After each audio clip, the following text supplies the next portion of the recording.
ठीक है। तो कोफिशिएंट ऑफ विस्कोसिटी का हमें ये लिखना है, क्या चीज, डायमेंशनल फॉर्मूला। करें?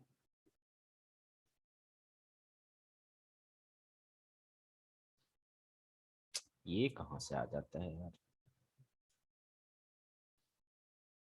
हेलो, हाँ सर। चलो करो तो बेटा। कोफिशिएंट ऑफ विस्कोसिटी का ये निकालना है। तो अब आपको पता नहीं कि कोफिशिएंट ऑफ विस्कोसिटी होता क्या है ना। बट बेटे अभी आपको किसी भी तरीके से करना है ना। मैं डायरेक्ट फॉर्मूला बताऊंगा, उसको करना है। धीरे धीरे अपन क्या करने वाले हैं, इन सारी चीजों को पढ़ने वाले हैं आगे चल करके। ओके, तो कोफिशिएंट ऑफ विस्कोसिटी का जैसे मैं कोई फॉर्मूला बताता हूँ। देखो आपको कोई भी फॉर्मूला पता हो आपका काम बन जाएगा। ठीक है, तो कोफिशिएंट ऑफ विस्कोसिटी का क्या फॉर्मूला होता है ये समझिए। तो F बराबर होता है 6 पाई ईटा आर वी। सुन रहे हो क्या? हाँ सर। क्या फॉर्मूला है बेटा? 6 पाई ईटा आर वी। इसमें ये F क्या है, फोर्स है। ठीक है, और 6 पाई तो कांस्टेंट है। ईटा क्या है बेटा, यही है coefficient coefficient of viscosity. Coefficient of viscosity, इसका हमें क्या करना है, निकालना है। आर क्या है बेटा, रेडियस है। आर क्या है, रेडियस। और वी क्या है, वेलोसिटी। वी क्या है, वेलोसिटी। तो बताओ अब क्या तुम निकाल सकते हो ईटा का? हाँ सर। है ना, Yes, बताइए sir. बताइए फटाक से बताइए। ml-1 T1। है ना, वेरी गुड। तो ईटा, यहां से ईटा इक्वल टू क्या हो जाएगा बेटा, फॉर्मूला। ईटा का फॉर्मूला हो जाएगा F upon 6 pi R V. मैंने जैसा बोला है बेटा कि जो नंबर होते हैं ना, नंबर उसका कोई डायमेंशन नहीं होता है। ठीक है, तो 6 पाई क्या चीज है, नंबर है। तो इसको क्या कर लिया करेंगे, ड्रॉप कर लिया करेंगे। जब भी कोई नंबर आए उसे सबसे पहले ड्रॉप कर लो। तो अब क्या बचा बेटा, F upon R into V. अब फोर्स का बताओ क्या है, फोर्स का mlt-2। mlt-2। आर का क्या है बेटा, आर का लेंथ लेंथ है। और वी का क्या है बेटा, lt-1। lt-1। तो ये एल और ये एल कैंसिल हो गया। t-1 से एक -1 कट जाएगा, -1 बच जाएगा। तो क्या बचा बेटा, ऊपर बचा mt-1 और नीचे बचा l। तो l ऊपर जाकर के क्या हो जाएगा बेटा, ml-1 और t-1। ठीक है, तो इसका आंसर क्या हो गया बच्चे, ml-1 t-1। वेल, आया समझ में? Yes, sir. हाँ सर। नोट डाउन किया, नोट डाउन किया। Yes, sir. Okay, ml-1 t-1। Okay, meeting में ऐड कीजिए ना सर। Sorry sir. किसको? अच्छा हाँ, हाँ किए कर आपने। दे कर दे। हाँ। क्लियर है क्या मेरी बात? हाँ हाँ सर। सर। चलिए, तो इसको नोट करने के बाद सेकंड क्वेश्चन की ओर बढ़िए बेटा। चार्ज का बताइए, चार्ज का बताइए। 80। है ना, 80. ये तो अपने को डायरेक्ट पता है ना। ये पता है कि आपको करंट क्या होता है बेटा, चार्ज पर यूनिट टाइम होता है ना। Time. है ना, आई इक्वल्स टू क्या होता है, क्यू अपॉन टी। तो क्यू बराबर क्या हो जाएगा, आई इंटू टी। आई क्या हो गया, एम्पियर, और टी क्या हो गया, टाइम। तो ए टी। तो इसका डायमेंशनल फॉर्मूला क्या बन गया, ए टी बन गया। चलिए, पोटेंशियल, पोटेंशियल का बताइए। पोटेंशियल का फॉर्मूला आपको पता है, पोटेंशियल, पोटेंशियल डिफरेंस, ये सब हमने क्लास 10th में इलेक्ट्रिसिटी चैप्टर में पढ़ा था। बोलिए बेटा, क्या होता है potential difference? Work W/Q। done upon charge. Work done upon पर charge. Unit charge. और वर्क डन का क्या, ml²T-2। वेरी गुड, शाबाश, ml²T-2। और चार्ज का क्या बेटा, एटी। अभी देखा 80। हमने, है ना, ये ऊपर जाएगा तो क्या हो जाएगा, ml²T-3 हो जाएगा और T-1। तो ये हो गया आपका पोटेंशियल का। अब ये चीज देखो, कैपेसिटेंस, ये आपके लिए नया है ना। कैपेसिटेंस क्या है बेटा, न्यू है आपके लिए। तो इसके लिए देखो फॉर्मूला याद रखना बेटा, Q बराबर C इंटू वी। क्या फॉर्मूला होता है, Q बराबर C इंटू वी, जिसमें Q क्या है बेटा, चार्ज। Q क्या है, चार्ज। C क्या है, कैपेसिटेंस। C क्या है, कैपेसिटेंस। एंड V क्या है, वोल्टेज। V क्या है, वोल्टेज। तो क्या अब निकाल सकते हैं, अब निकाल सकते हैं बेटा, बोलो। हाँ, sir. C इक्वल्स टू क्या हो जाएगा अब, C equals to Q upon V। है ना, Q का क्या बेटा, 80। 80। और V का देखो अभी निकाला है आपने, ml² t minus 3 a minus 1, है ना। तो ये ऊपर जाकर के क्या हो जाएगा बच्चे, m ऊपर जाकर के -1 हो जाएगा, l ऊपर जाकर के l -2 हो जाएगा, t ऊपर जाकर के 3 + 1 4 हो जाएगा, t⁴, और a ऊपर जाकर के क्या हो जाएगा बेटा, स्क्वायर। तो क्या आ गया देखिए, m -1 l -2 t पर t⁴ a स्क्वायर, ऐसा हो गया। आ रहा है समझ में? Yes, sir. ठीक है, तो this is the dimensional formula of capacitance. कोई दिक्कत? No, no sir. सर। अब देखिए रेजिस्टेंस का, है ना, ये 5th वाला क्या है, रेजिस्टेंस। क्या पढ़ा है इसके बारे में बेटा, रेजिस्टेंस के बारे में पढ़ा है हमने, है ना। हमने हाँ याद सर। करो ओम्स लॉ पढ़ा था, V = IR, है ना। तो यहाँ से R बराबर क्या हो जाएगा बेटे, V/I, है ना। V का अभी आपने निकाला था, है ना, V का अभी आपने निकाला था, क्या निकाला था बेटे, नहीं याद है तो फिर कर लेंगे। ml² t - 3 a - 1। ml² t - 3 a a minus -1 1 -1 upon a भी ऊपर चला जाएगा तो ये हो जाएगा a-2 a -2 हो जाएगा। ठीक है, ये हो गया डायमेंशनल फॉर्मूला ऑफ रेजिस्टेंस। तो हमने ये पांचों के निकाले। कुछ दिक्कत है? तो आपको बस नो सर। फॉर्मूला पता होना चाहिए, है ना बेटे, कोई भी फॉर्मूला पता है तो आपको आसानी से उसका डायमेंशनल फॉर्मूला निकाल सकते हो। कुछ दिक्कत? नहीं no sir. sir no okay. sir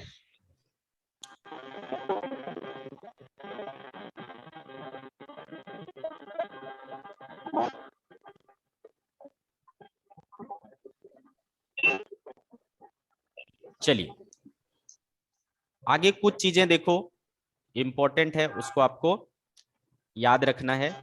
सम important points regarding dimensional formula. ठीक है, पहला पॉइंट बेटा, जितने भी ऐसी क्वांटिटीज हो, या सबसे पहले तो ये देख लो, जितने भी नंबर्स हैं, है ना, क्या चीज, नंबर्स, उनके डायमेंशन नहीं होते हैं। ठीक है,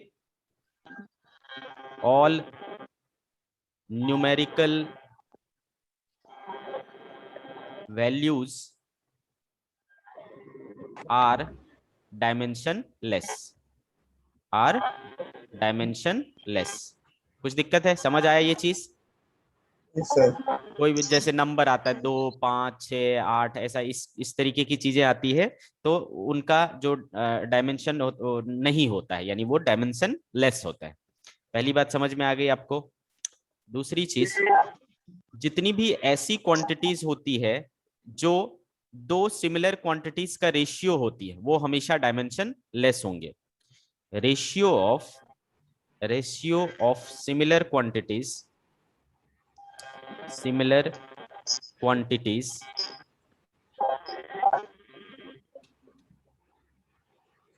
are always dimensionless,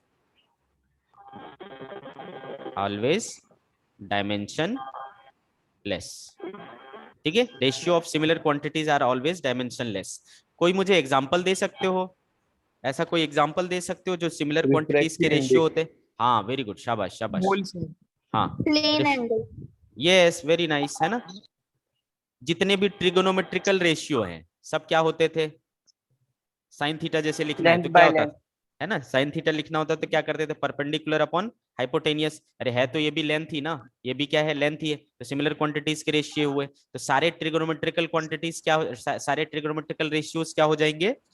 dimension less हो जाएंगे कि नहीं बेटा, इस हिसाब से। हाँ सर। और ये जो इसमें जो एंगल हम यूज कर रहे हैं थीटा, वो भी क्या होता था? थीटा क्या होता था? Length of arc upon radius, मतलब डिस्टेंस या रेडियस, जो भी बोलो। नहीं, हाँ सर। तो ये भी क्या हुआ? हाँ, सर। लेंथ हुआ, ये भी क्या हुआ? लेंथ हुआ। डायमेंशनलेस। तो थीटा भी क्या होगा? वो भी डायमेंशनलेस होगा। ठीक है, उसी तरीके से जैसा आपने बोला रिफ्रैक्टिव इंडेक्स का फॉर्मूला क्या होता था बेटा? Speed of light in vacuum E/V। Upon, to speed of light in है ना, मीडियम। Speed Medium। ऑफ, है ना, अपॉन v। तो ये भी स्पीड है, ये भी स्पीड है। तो सिमिलर क्वांटिटीज हो गए, रेशियो क्या होगा? डायमेंशनलेस होगा, है ना बेटा। इसी तरीके से रिलेटिव डेंसिटी सुना है क्या? रिलेटिव डेंसिटी हाँ सर। क्या होता है बेटा इसका formula? Density of substance divided by Upon density in density of- water. क्या बात है, वेरी गुड वेरी गुड, है ना। तो density of substance upon density of water, तो है तो दोनों चीज डेंसिटी ही, ऊपर भी डेंसिटी नीचे भी डेंसिटी, तो सिमिलर क्वांटिटीज के रेशियो हो गए। तो ऐसी जितनी भी चीजें होंगी जिन जो सिमिलर क्वांटिटीज के रेशियो होते हैं वो सारे क्या होंगे, डायमेंशन लेस होंगे। या ये बात समझ में आ गई? Yes, sir. अब मैं जब डायमेंशन लेस कहता हूं इसका मतलब क्या है बेटा? डायमेंशन लेस कहता हूं इसका मतलब है ना तो वो मास पे डिपेंड कर रहा है, ना तो लेंथ पे डिपेंड कर रहा है, ना तो टाइम पर, मतलब सब पे क्या होगा, जीरो होगा कि नहीं? Yes, sir. हाँ सर। डायमेंशन लेस को कैसे दिखाते हैं? m0 l0 t0। अच्छा बेटा, किसी भी चीज पर पावर जीरो रखो तो वो क्या होता है, वन होता है, तो इसकी वैल्यू क्या होगी, वन होगी, है ना बेटे। तो कोई भी डायमेंशन लेस क्वांटिटी है उसको आप या तो इससे या फिर इससे रिप्लेस कर सकते हैं। आ रहा है समझ में? Yes, sir. इन दोनों में से किसी चीज से भी आप रिप्लेस Yes, कर sir. सकते हैं। ओके, तो ये दो बातें आपको याद रखनी है। देन तीसरी बात हमने क्या बोला बेटा? All trigonometrical ratios, all trigonometrical sorry all trigonometrical, बेटा बहुत आवाज हो रहा है, जहां आवाज हो रहा है थोड़ा म्यूट कर ले। All trigonometrical ratio are dimensionless, ठीक है, डायमेंशन लेस हो जाता है, ठीक है। और बेटा जैसे मैंने बोला कि साइन, अब यहां पर कोई चीज रहे, ठीक है, लाइक मैंने लिखा ए एक्स प्लस बी इस तरीके से, तो ये किसके प्लेस पे है बताओ, किस चीज के प्लेस पे है? थीटा। Theta. एंगल के प्लेस पे है कि नहीं? अब एंगल क्या होता है, एंगल क्या होता है, डायमेंशन लेस होता है ना, तो इनको भी क्या होना पड़ेगा, डायमेंशन लेस होना ही पड़ेगा। क्लियर? तो ये जो चीज है ना इसे हम आर्ग्यूमेंट कहते हैं। क्या कहते हैं? आर्ग्यूमेंट कहते हैं, आर्ग्यूमेंट। तो आपके हिसाब से आर्ग्यूमेंट क्या होना चाहिए बेटा? डायमेंशन लेस होना चाहिए, ठीक है। क्या होना चाहिए? Dimension less. नोट कर लिया? तो आर्ग्यूमेंट ऑफ ट्रिगोनोमेट्रिकल रेशियोज क्या, पूरा का पूरा रेशियो डायमेंशन लेस है, साथ में इसका ये भी चीज क्या है, डायमेंशन लेस है। समझ आ रहा है? ये भी डायमेंशन लेस है, इसका भी डायमेंशन नहीं होता, क्योंकि ट्रिगोनोमेट्रिकल रेशियो है, कोई भी ट्रिगोनोमेट्रिकल रेशियो का डायमेंशन नहीं होता है। और ये चीज क्या है, एंगल है, और एंगल का भी डायमेंशन नहीं होता है। आ रहा है समझ में क्या कहना चाह रहा हूं मैं? Yes Yes, sir. sir. ठीक हाँ है, सर। Yes, sir. लाइक मैं ऐसा लिखूं, y equals to A sine A X plus B, इस तरीके से लिखा, तो बेटे इस पूरे चीज को मैं किससे रिप्लेस कर सकता हूं, 1. वन से। तो y किसके बराबर हो गया, a के बराबर हो गया। आ रहा है समझ में? y किसके बराबर हो गया, a के। अगर y डिस्टेंस है तो a क्या हो जाएगा, l हो जाएगा, a का डायमेंशनल फॉर्मूला। आ रहा है समझ में? Yes, sir. ठीक है, Yes, sir. तो Yes. हम लिख सकते हैं इसको, नोट कर रहे हो ना? हाँ सर। Yes, sir. हाँ, sir. तो नेक्स्ट हाँ, पॉइंट सर। लिख लेंगे, argument of trigonometrical ratio is also dimensionless,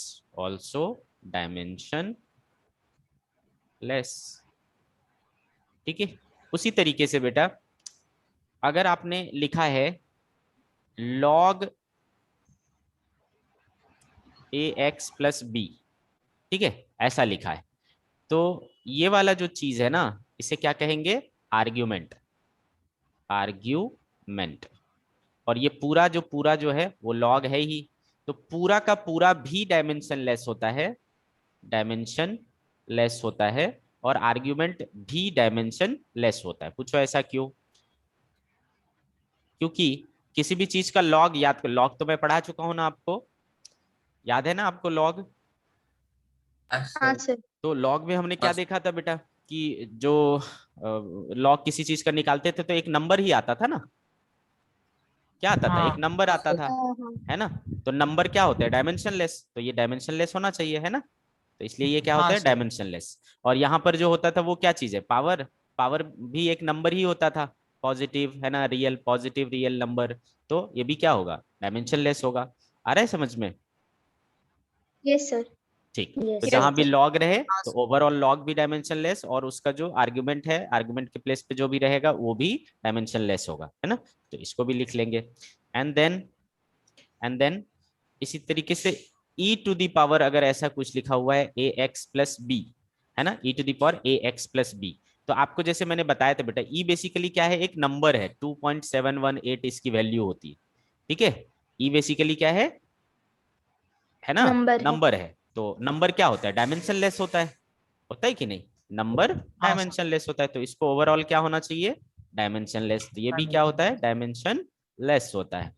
उसी तरीके से ये चीज क्या था, पावर है, इस यहाँ पर क्या होता था, पावर, और पावर हमेशा क्या होता है, नंबर्स होते हैं, है ना? तो ये भी क्या होगा, डायमेंशनलेस होगा। इसे भी क्या कहते हैं बेटा, आर्ग्यूमेंट कहते हैं। तो इसका भी आर्ग्यूमेंट क्या रहेगा, डायमेंशनलेस रहेगा। तो चाहे ट्रिगोनोमेट्रिक हो, चाहे लॉगरिथमिक हो, चाहे एक्सपोनेंशियल हो, सबके जो आर्ग्यूमेंट है वो क्या होते हैं, डायमेंशन लेस होते हैं। और कोई भी ट्रिगोनोमेट्रिक या लॉगरिथमिक या एक्सपोनेंशियल वैल्यू जो है वो क्या होती है, डायमेंशन लेस होती है। क्या ये बातें आपको समझ में आ गया? हाँ Yes, सर। sir. हाँ सर। चलिए आगे बढ़ता हूं मैं।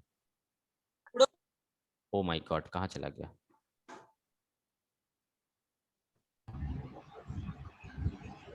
वापस आते हैं इसके ऊपर। चलिए बेटा, एग्जाम्पल नंबर 1.10 दिख रहा है आप सभी को? हाँ सर। हाँ सर।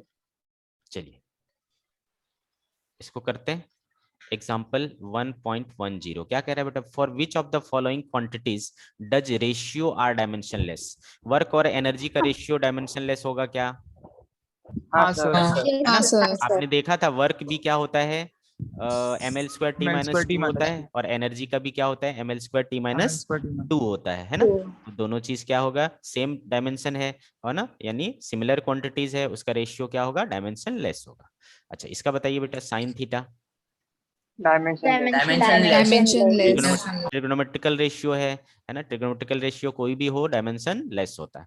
ये बताइए बेटा थर्ड, ऊपर क्या चीज है, मोमेंटम। मोमेंटम का क्या होता है बेटा, मोमेंटम का क्या होता है, MLT minus ml t minus 1, और यहाँ का t, तो ये तो कटा नहीं बल्कि ml t माइनस 2 हो गया, है ना? तो ये नहीं हो सकता। आ रही बात समझ में? ठीक है। हाँ सर। Okay, Yes, sir. अब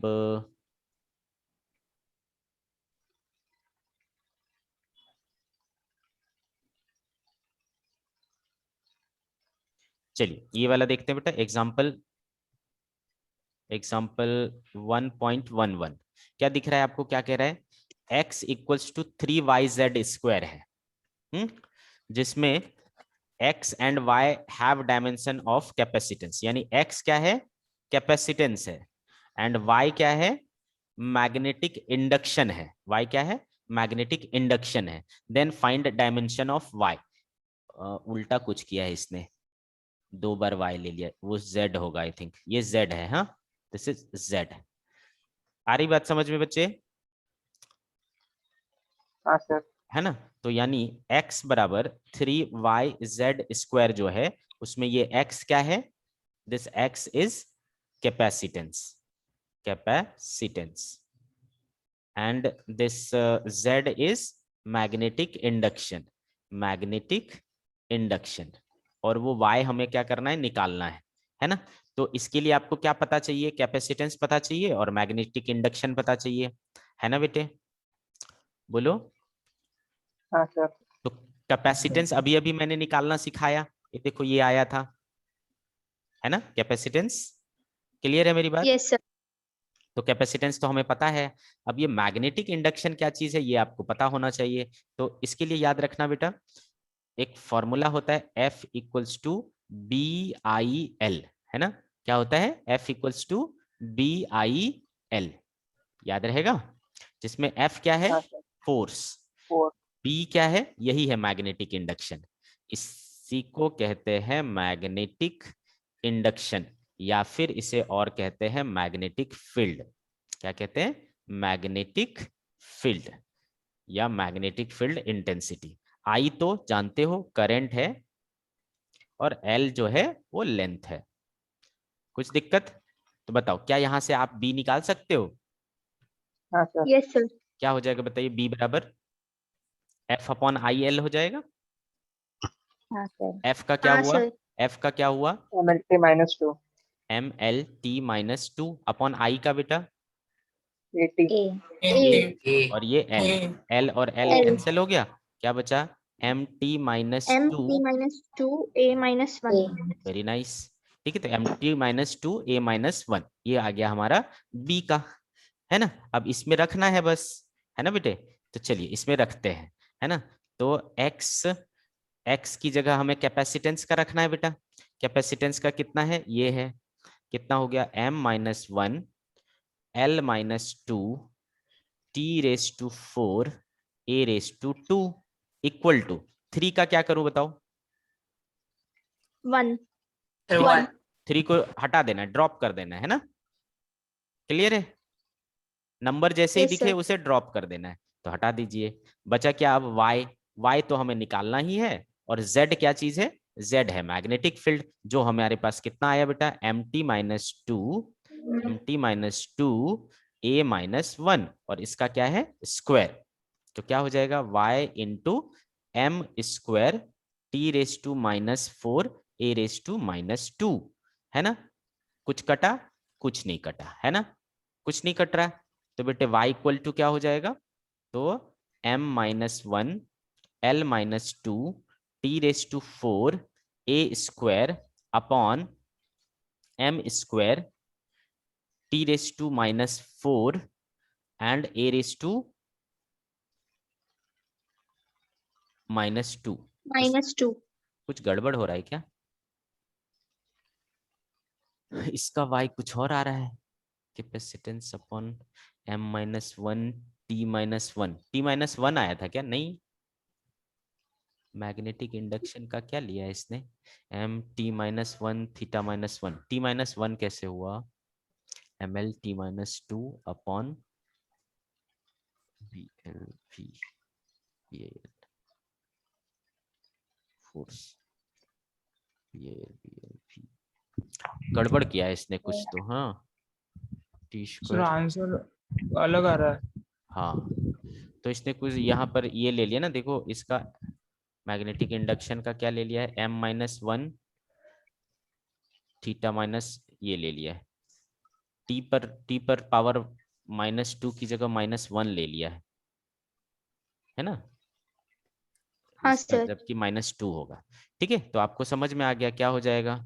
एम का एम ऊपर जाएगा तो माइनस थ्री हो जाएगा, एम का हो गया माइनस थ्री, और एल तो वही रहेगा, एल माइनस टू रहेगा, और टी हो जाएगा ऊपर जाकर के रेस टू एट, और ए का पावर क्या हो जाएगा? फोर। तो बाकी चीजें करेक्ट है, ओके, बाकी चीजें करेक्ट है, बस टी का लोचा हो रहा है क्योंकि उसने गलत किया है, हमारा करेक्ट है। ठीक है, आ रही बात समझ में? बोलिए बच्चे। Yes, sir. हाँ सर। ओके, आगे बढ़ूं? हाँ सर। हाँ सर। Yes sir.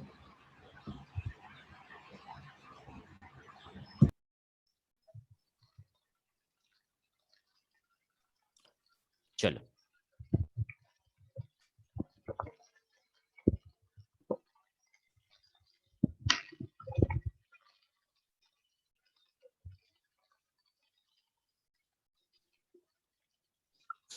चलिए भैया, ये तो हो गया अपना। अब यहां देखो, एग्जाम्पल नंबर 1.9 दिख रहा है क्या आपको? एग्जाम्पल नंबर 1.9 क्या दिया है? कैपेसिटेंस C और रेजिस्टेंस R। C क्या है? कैपेसिटेंस है, R क्या है? रेजिस्टेंस है। तो RC का डायमेंशन क्या होगा, ऐसा पूछ रहा है। ठीक है, RC का डायमेंशन क्या होगा? तो कर सकते हैं क्या? RC का चाहिए, रेजिस्टेंस का आपको पता है? अभी निकाले थे हमने रेजिस्टेंस का, हाँ सर। बोलिए क्या था, क्या आया था?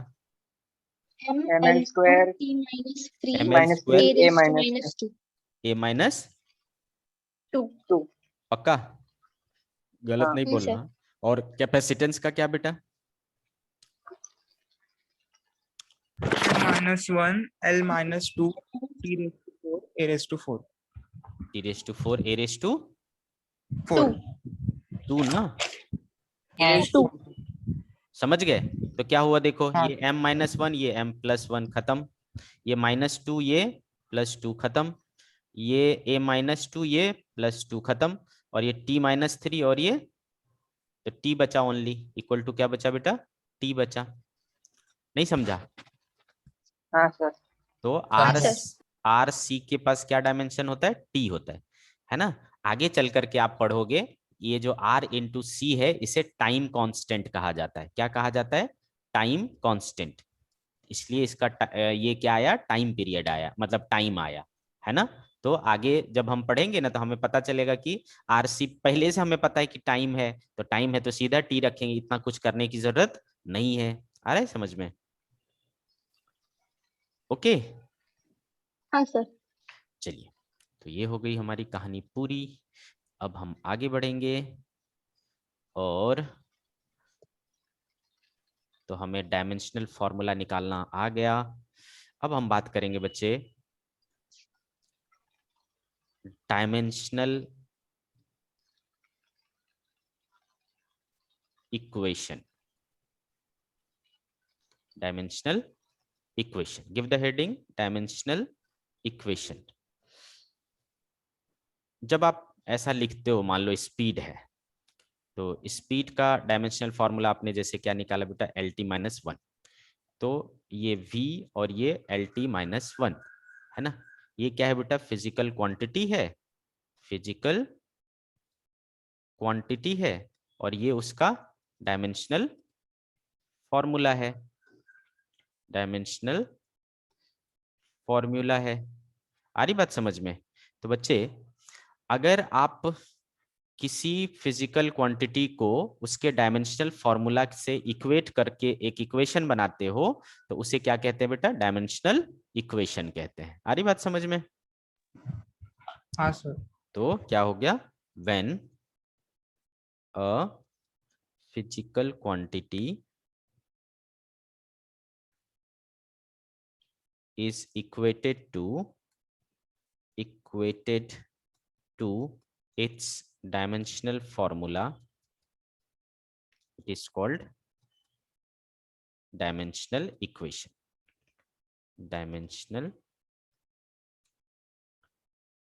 equation, ठीक है। समझ गए डायमेंशनल इक्वेशन क्या होता है? हाँ सर। Yes sir. नोट कर लिया बच्चे सभी लोग? Yes sir. आगे हाँ यस सर। सर। अब हम ये जो डायमेंशन लिखना सीख रहे हैं इसका यूज क्या है, एप्लीकेशन क्या है हमारे फिजिक्स में? ठीक है, तो हम बात करने वाले हैं application of dimensional analysis. Dimensional analysis, very important part, very important part, application of dimensional analysis. 4 application हमें पढ़ना है। पहला है बेटा to check the correctness of a physical relation. To check the correctness of a physical quantity. Like हम कोई formula derive किए, ठीक है। अरे कोई भी फॉर्मूला है किसी भी चीज का तो वो पहले कभी डिराइव हुआ होगा ना। जैसे कि तुमने क्लास 9th में 3 equations of uniformly accelerated motion पढ़ा है, पढ़ा है कि हाँ नहीं? सर। है ना। हाँ सर। तो क्या क्या थे वो? एक था S हाँ sir. Equals to UT plus UT plus UT half plus half AT square. 80 square V equals to U plus AT. U plus 80 और V square equal to, U square plus 2A. है ना। 2AX. ये सारे equations हमने पढ़े थे, है ना। तो इसको पहले डिराइव किया गया होगा ना, ठीक है, डिराइव करके लाया गया होगा। तो अगर हम मुझे चेक करना है कि मेरा जो रिलेशन आया वो करेक्ट है या नहीं, हमें चेक करना है इसको, तो क्या कर सकते हैं हम, डायमेंशनल एनालिसिस का हेल्प ले सकते हैं। ठीक है, डायमेंशनल एनालिसिस के बेस पर हम इसे चेक कर सकते हैं कि ये जो हमारा फॉर्मूला है वो सही है या नहीं है। आया समझ में? क्लियर है हाँ बच्चे? सर। हाँ सर। हाँ दूसरा सर। चीज है यूनिट कन्वर्जन में। सेकंड इसका एप्लीकेशन है यूनिट कन्वर्जन। यूनिट कन्वर्जन, अब ये क्या होता है यूनिट कन्वर्जन? मान लो बेटा मैं बोलता हूं कि किसी बच्चे की, है ना, या मेरी खुद की ले लेता हूं, मेरी वजन मान लो 65 kg है, तो ये एक क्वांटिटी हुआ, मास, है ना, कितना है 64 kg है।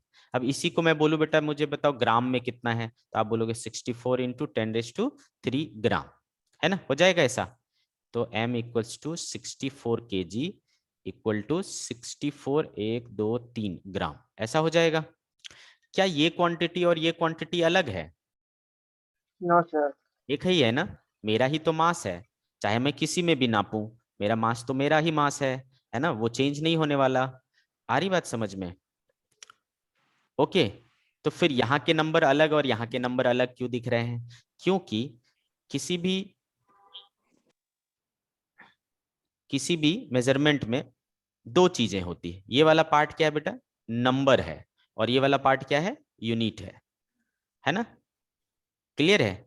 तो कभी भी हाँ किसी भी सर। क्वांटिटी में ये दो चीजें होती है, Q बराबर N इंटू यू। कोई भी क्वांटिटी किसके बराबर होता है, N इंटू यू के बराबर। N क्या है नंबर, U क्या है यूनिट। मतलब ये बताता है कि उस क्वांटिटी में इस यूनिट के कितने नंबर्स हैं। मतलब लाइक इसमें मास को एक्सप्लेन कर रहे हैं तो क्या भाई 60 यूनिट ऑफ मास है उसके पास, है ना, क्लियर है कि नहीं, ये बता रहा है।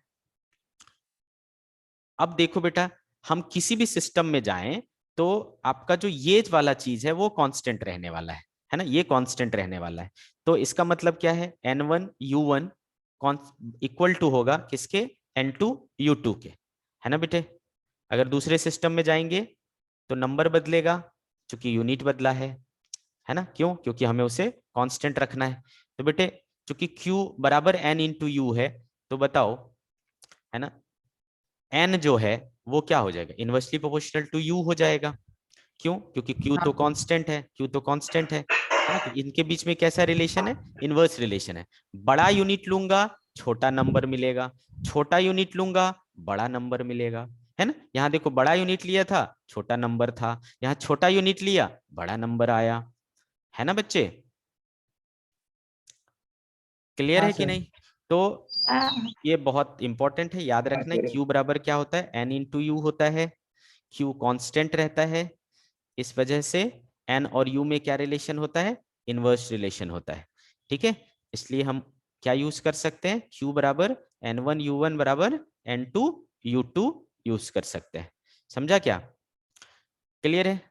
तो इस चीज को हम लोग यूज करते हैं यूनिट को कन्वर्ट करने में, है ना। लाइक हमारे पास कितने सिस्टम ऑफ यूनिट थे, हमारे पास MKS था, हमारे पास CGS था, हमारे पास FPS था, हमारे पास SI है। तो हमें अगर कन्वर्ट करना है एक सिस्टम से दूसरे सिस्टम में, तो वहां पर भी हमें कौन हेल्प करेगा,